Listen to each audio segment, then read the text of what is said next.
Praise the Lord. जय मसीह की मेरे प्रियो, आज एक बार फिर से मैं आपको खुदा के वचन से उत्साहित करना चाहता हूँ। बाइबल बताती है प्रेरित की किताब उसका 13 अध्याय उसके पहले और दूसरे वचन में अंताकिया की कलीसिया के अंदर कुछ भविष्यवक्ताएं और कुछ उपदेशक जो है खुदा की उपासना कर रहे थे। और जब वे उपवास के साथ खुदा की उपासना कर रहे थे तो पवित्र आत्मा ने उनसे कहा कि मेरे लिए बरनबास और साउल अर्थात पौलुस को अलग करो। जिस काम के लिए मैंने उन्हें बुलाया है उस काम के लिए उन्हें अलग करो।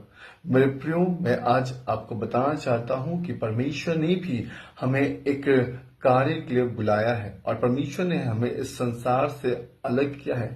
इसलिए आज हमें भौतिक वस्तुओं, भौतिक विचारों पर मन नहीं लगाना चाहिए।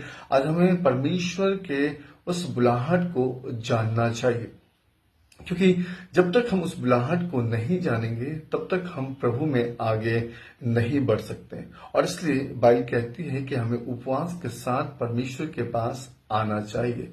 मैं आपको एक वाकया बताना चाहता हूं बाइबल से।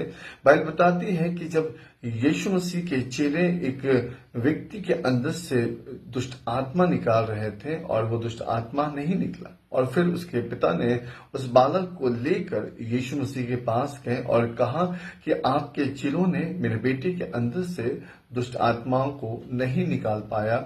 मेरे बेटे को इस बीमारी से चंगा कीजिए, क्योंकि वो कभी पानी में और कभी आग में गिरता रहता है। और यीशु मसीह ने उस बालक के अंदर से उस मृगी की आत्मा को डांट कर निकाला और वो बालक चंगा हो गया। और चेलों ने यीशु मसीह से पूछा कि हम क्यों नहीं कर पाए।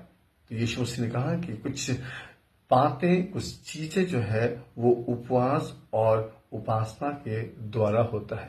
मेरे प्रियो, मैं आज आपको बताना चाहता हूं कि हमारा परमेश्वर हमें इस बात को कहता है कि अगर आज हम अपने जीवन के मार्ग को जानना चाहते हैं, अपनी बुलाहट को जानना चाहते हैं, तो हमें उपवास और उपासना के साथ परमेश्वर के समीप आना चाहिए और हमें अपने बुलाहट की पहचान को प्राप्त करनी चाहिए।